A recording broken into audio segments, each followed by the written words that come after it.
It's literally the law of reciprocity. If somebody wants to get 1,000 views on a post and 100 likes, they should go through their newsfeed and they should look at 1,000 posts and like 100 of them.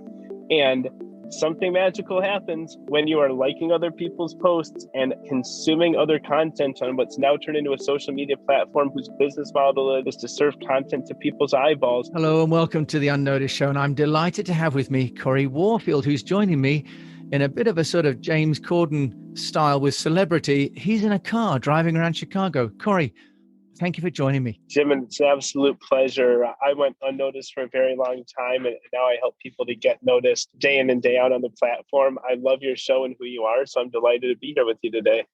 Mate, you're very kind. Thank you. And look, you have an amazing background as a waiter turned tech entrepreneur, and now you're a LinkedIn influencer with hundreds of thousands of followers, and you've got a podcast. It's an amazing story. So love for you to share with other entrepreneurs. How did you get noticed and have you used LinkedIn? Let's talk about that to start with. Perfect. So yeah, I guess I'll give a quick backstory and then a little bit of kind of some level setting that I think many people misunderstand about the platform LinkedIn specifically. So I spent about 20 years of my adulthood working in restaurants as a manager, waiter, bartender, and the schedules always changed and it made life really difficult to predict and forecast. And so a few years ago, out of a frustration, I created a platform to help the restaurant staff their employees better. And 5 years later, we're still kind of a scale up. We've raised some money and we've grown the team and product to where it is today. But the way that I was able to raise the money and get the team and get the companies that are using us to notice us was on LinkedIn. And it took me about a year of going all in full-time life savings into the company, launching an MVP to the market, that I realized that I didn't have all the chops after 20 years in restaurants. And the way that I would really get noticed was social media and Facebook. Facebook is a great place to catch up on family and people you knew when you were in high school. But people really aren't supportive there. People don't want to see others succeed there. I think people go there really to kind of, journal and catalog their own life and just keep up with people and judge them just a little bit. Instagram, nobody cares, right? I don't have a six pack, and back then it was even less of a six pack. Man, right there. And I realized very quickly that LinkedIn was going to be the place for me. And this was about 3 years ago when people were starting to do videos there. So I just followed suit and started doing videos of myself. And nobody cared. Nobody watched them. But what I did is I was tenacious and I kept going. And I really started to test the algorithm and A/B test a lot of different things. What time should I be posting? What time zones was I resonating in? What hashtags were working? Some of the really simple computer science.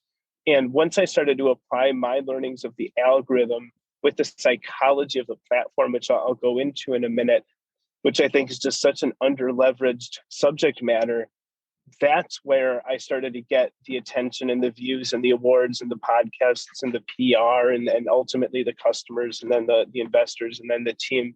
So it was a really just transactional way of doing this where I realized this is where I needed to be. There was a way to really get noticed there and to turn that into a true business development channel. But I will tell you that he's not driving. This is not an autonomous vehicle as in, but I thought I'd just double check. Okay.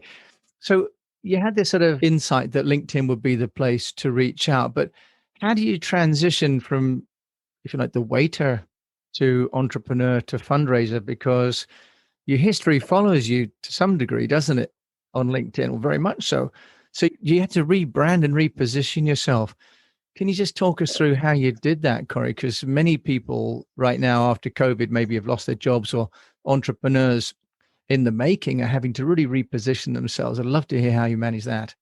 Absolutely. So I think I was fairly fortunate because as a waiter and bartender and even a manager, you're always on stage. So you're talking to strangers anyway. They want to hear about your life, where you're from, what big plans you have just to make the world a better place. So I'm used to putting myself out there and talking. And I'm used to kind of selling without selling. People that came into my restaurants were hungry. They knew what kind of food we served, right? They didn't have a choice whether I was their waiter or not. They were in my section. So I kind of just approached social media the same way. I'll just put myself out there. And what I did understand is the concept of the red water, blue water, where you don't want to be where everybody else is in the feeding frenzy. And so I started to post early in the morning and late at night because I knew other people weren't. I started talking about the restaurant industry specifically because nobody else was.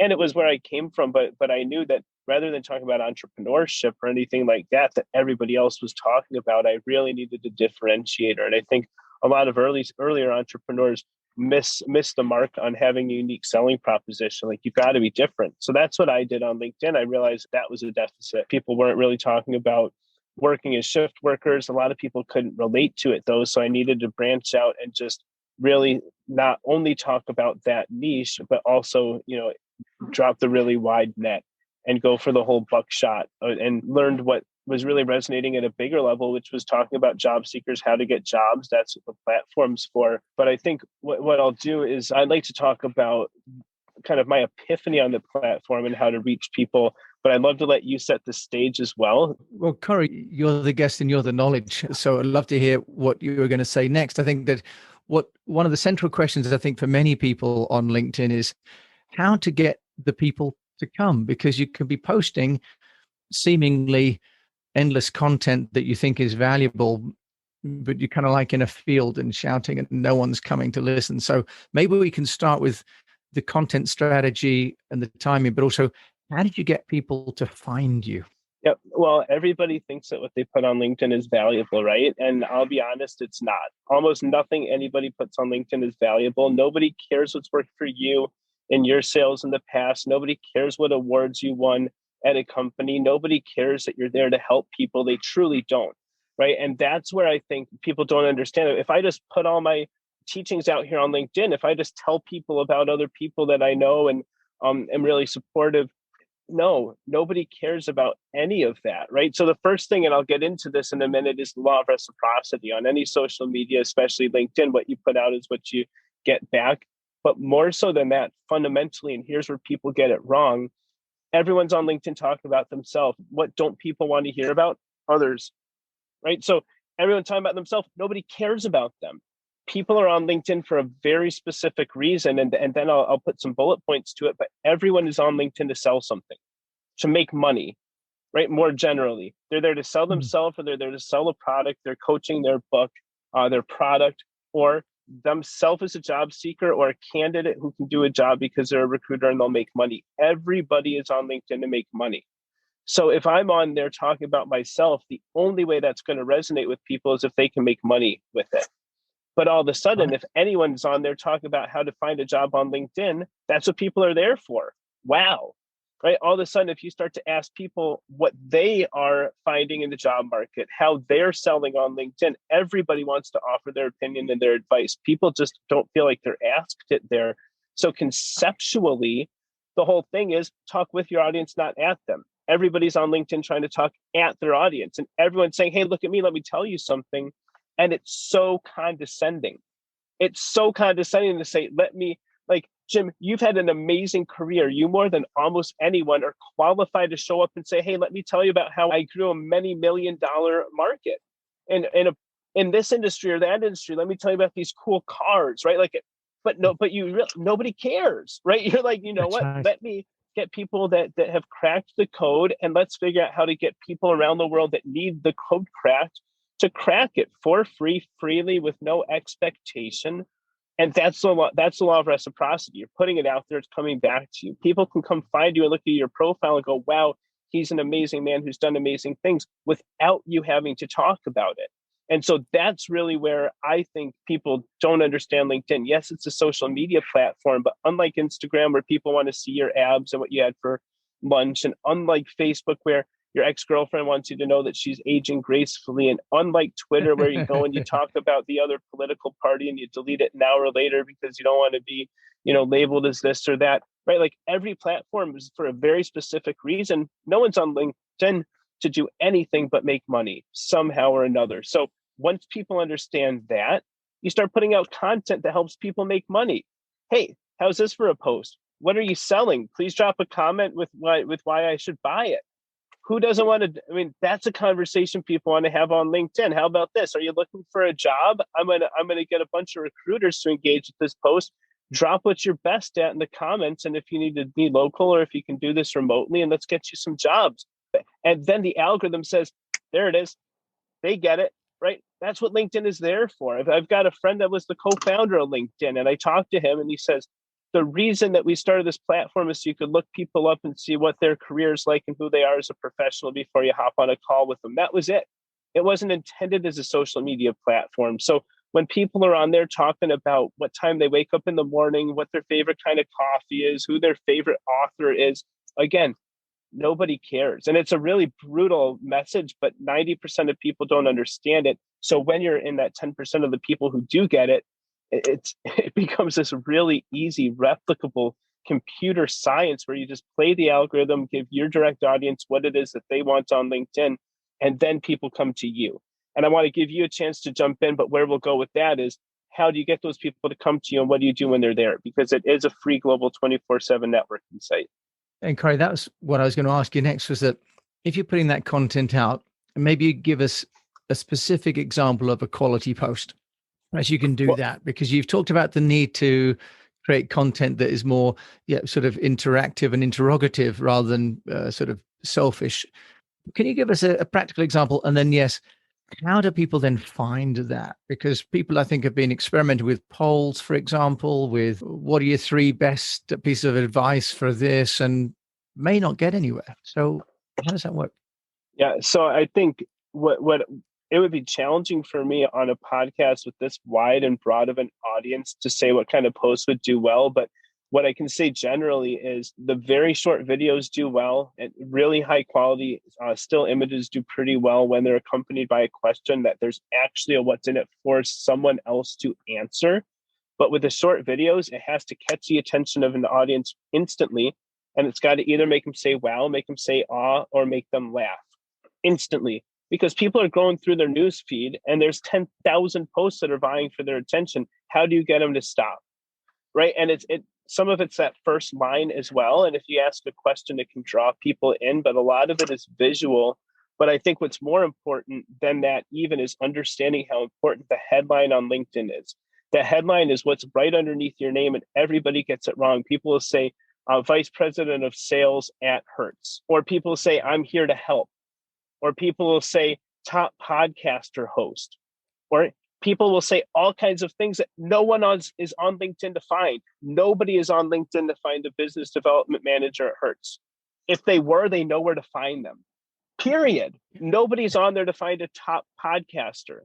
No one went to LinkedIn going, well, I wonder how I could find a top podcaster. So that headline needs to be something people are on there looking for. Someone sees that and goes, wow, there he is, there she is. I've been looking for this person.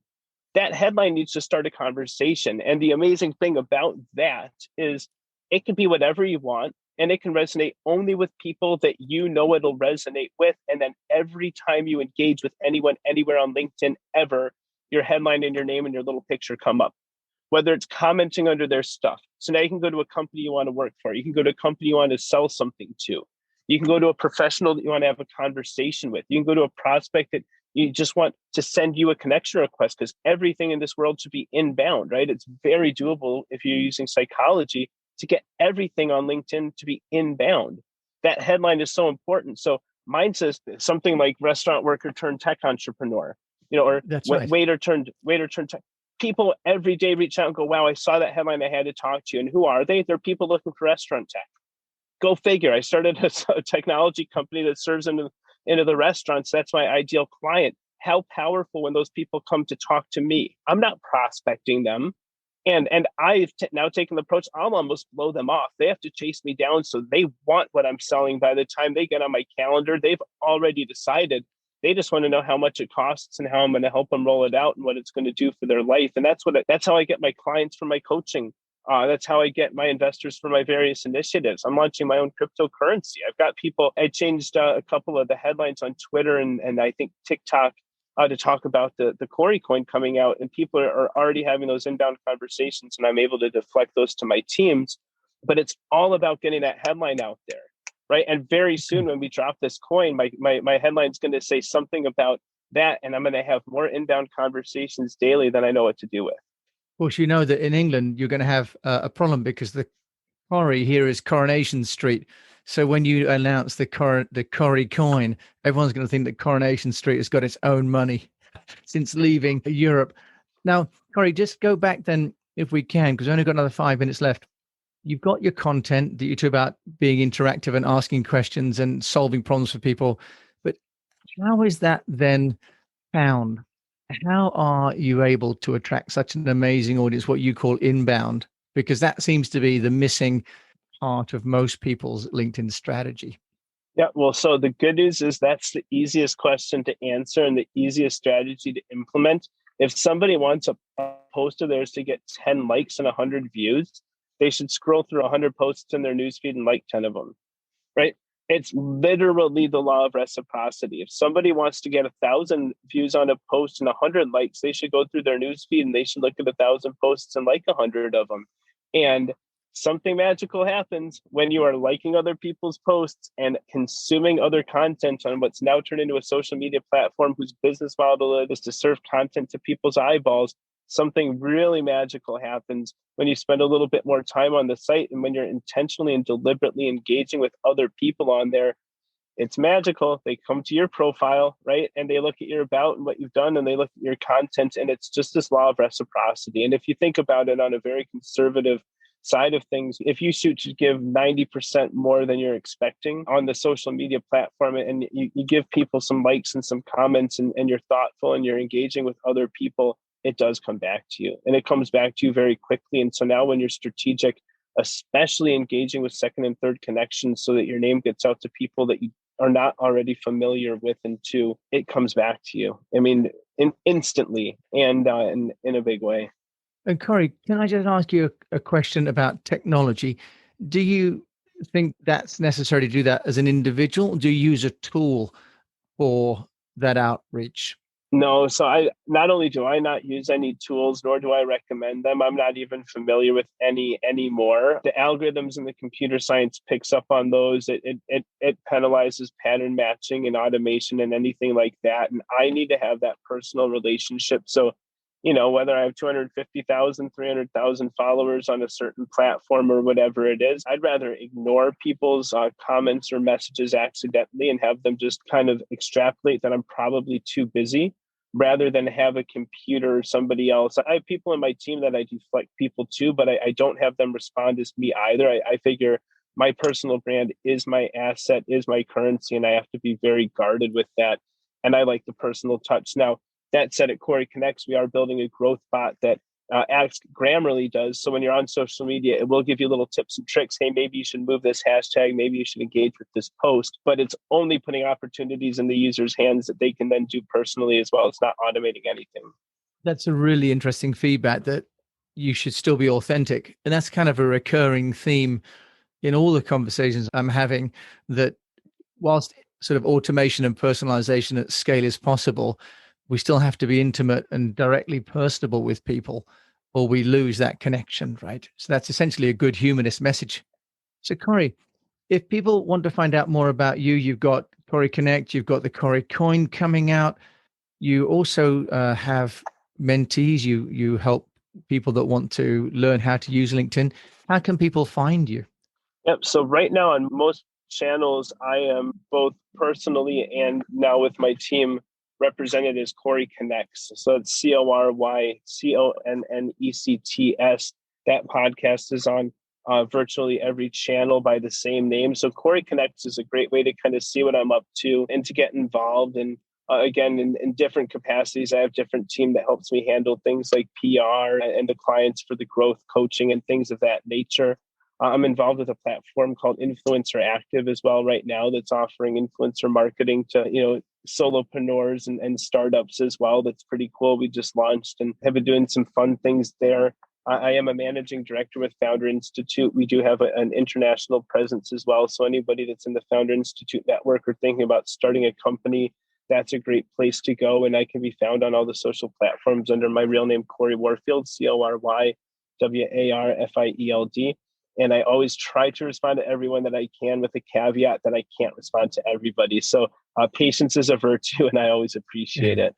Corey Warfield, thank you so much for joining us today from his car in Chicago. You've been listening to the Unnoticed Show. And I think really the key takeaway really about LinkedIn and focusing on that is the need to have reciprocity as your guiding light, right? That you should be willing to give and to share and to serve.